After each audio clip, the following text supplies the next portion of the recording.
Hello दोस्तों, आज class 10th की कुछ विशेष महत्वपूर्ण साइंस के क्वेश्चन लेकर आए हैं। जो कि फर्स्ट क्वेश्चन है, दालें यानी कि दालें किसकी एक अच्छा स्रोत होती है? तो प्रोटीन की अच्छा स्रोत होती है। नेक्स्ट क्वेश्चन है, देसी घी में से सुगंध क्यों आती है? तो इसमें होगा डायएसिटिक के कारण होता है, सुगंध ज़्यादा आता है। नेक्स्ट क्वेश्चन है, इंद्रधनुष में किस रंग का विक्षेपण अधिक होता है? तो इसमें लाल रंग का विक्षेपण क्या होती है? अधिक होती है। इसके अलावा देखो, अगर ये प्रिज्म से पूछता सबसे अधिक विक्षेपण किस में होती है? तो इसमें बैगनी होता है। प्रिज्म अगर होता है तो बैगनी होता है। सबसे कम विक्षेपण होती है या विचलित होती है तो सबसे कम यानी कि सबसे कम होती है लाल होती है। सबसे कम कौन होती है? लाल होती है। क्लियर। उसके बाद नेक्स्ट क्वेश्चन, टेलीविज़न का आविष्कार किसने किया था? जे एल्बर्ट्स आ गया। उसके बाद कहता है, हीरा चमकदार क्यों दिखाई पड़ता है? तो ये हीरा चमकदार क्यों होते हैं? पूर्ण आंतरिक परावर्तन के कारण नहीं कह सकते हैं, लेकिन विवर्तन कह सकता है या सामूहिक एक आंतरिक परिवर्तन के कारण होता है। ठीक है। उसके बाद नेक्स्ट क्वेश्चन आ जाओ, गोबर गैस में मुख्य रूप से क्या पाया जाता है? तो गोबर गैस में मुख्य रूप से क्या पाया जाता है? तो मीथेन पाया जाता है। मुख्य रूप से क्या पाया जाता है? मीथेन पाया जाता है। उसके बाद नेक्स्ट क्वेश्चन है, दूध की शुद्धता को मापने के लिए लैक्टोमीटर, इसका शुद्धता को मापने के लिए लैक्टोमीटर का उपयोग किया जाता है। उसके बाद नेक्स्ट क्वेश्चन आ जाओ, पृथ्वी पर सबसे अधिक मात्रा में पाए जाने वाले कौन सी धातु है? धात्विक तत्व एल्युमिनियम है। कौन सी है? धात्विक तत्व एल्युमिनियम हो जाता है, एल्युमिनियम। उसके बाद नेक्स्ट क्वेश्चन है, मोती यानी कि मोती मुख्य रूप से किस पदार्थ का बना होता है? तो मोती जो होती है मुख्य रूप कैल्शियम कार्बोनेट की बनी होती है। किसका बना होता है? कैल्शियम कार्बोनेट की बना होता है। उसके बाद नेक्स्ट क्वेश्चन है, किस रंग का तरंग दैर्ध्य अधिक होता है? तो तरंग दैर्ध्य सबसे अधिक लाल की होती है। किसका सबसे अधिक लाल का होता है। और सबसे कम अगर पूछेगा तो बैगनी होगा। बैगनी सबसे कम कौन होगा? बैगनी। और सबसे अधिक लाल। अगर विचलित पूछेगा सबसे ज़्यादा विचलित भी बैगनी होगा। और सबसे कम पूछेगा तब लाल होगा। क्लियर। नेक्स्ट क्वेश्चन है, यदि वायुमंडल ना हो तो, अगर वायुमंडल ना हो तो आकाश किस रंग का दिखाई देता है? तो ये काला दिखाई पड़ेगा। कैसा दिखाई पड़ेगा? काला दिखाई पड़ेगा। देखो, या इसको ऐसे भी पूछ सकता है, वायुमंडल कैसा दिखाई पड़ता है? तो काला दिखाई पड़ेगा। सॉरी, अंतरिक्ष कैसा दिखाई पड़ता है? ऊपर से देखने पर तो काला दिखाई पड़ता है। ऐसा भी मिल सकता है। उसके बाद कहता है कि फोटोग्राफिक कैमरे का कौन सा भाग आँख की रेटिना की तरह कार्य करता है? तो फिल्म भाग। फिल्म जो होती है, जो पर्दे होते हैं, उसका क्या रेटिना की तरह फिल्म की पर्दे की तरह काम करता है।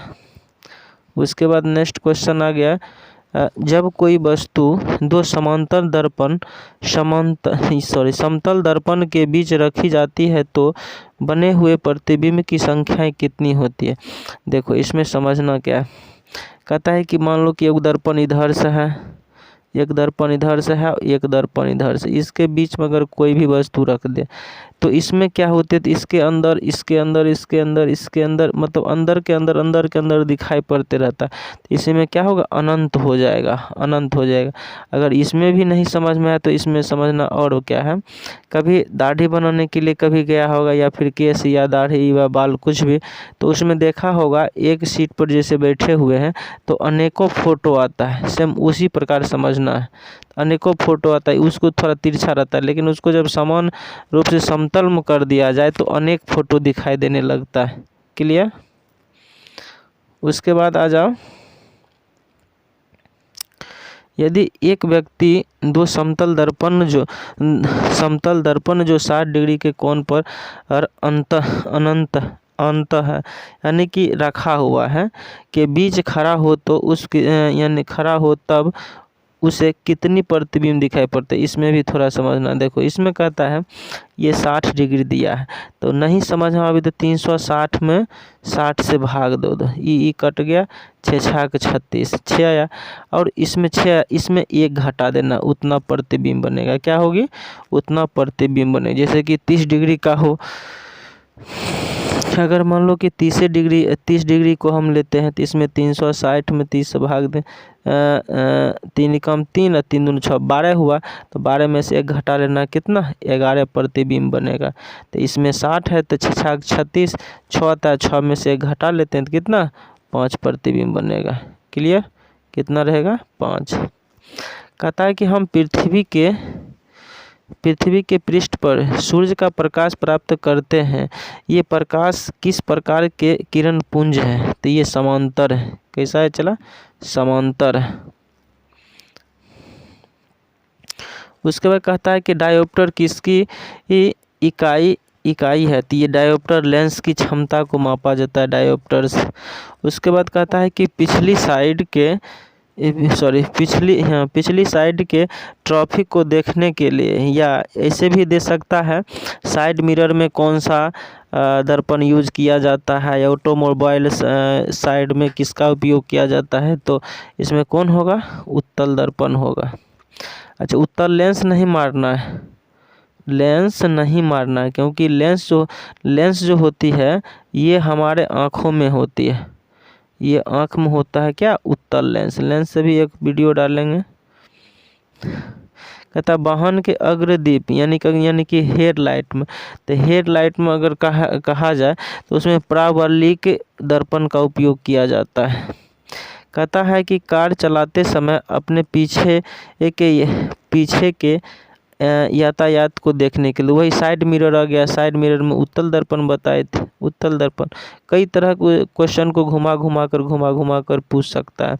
कहता है कि मानव आँख के रेटिना पर कैसा प्रतिबिंब बनता है? तो वह रेटिना पर वास्तविक एवं उल्टा, एकदम याद रखना, बहुत इंपॉर्टेंट क्वेश्चन है। ये हुआ डायोप्टर, हुआ क्षमता मापने वाला, ये सब बहुत इंपॉर्टेंट क्वेश्चन हुआ। उसके बाद आ जाओ, कहाँ भाग गया। कहता है कि पेरिस्कोप बनाने में कौन सा एक दर्पण का उपयुक्त होता है? तो कौन सा दर्पण होता है? तो समतल दर्पण का उपयोग होता है। किसका? समतल दर्पण का।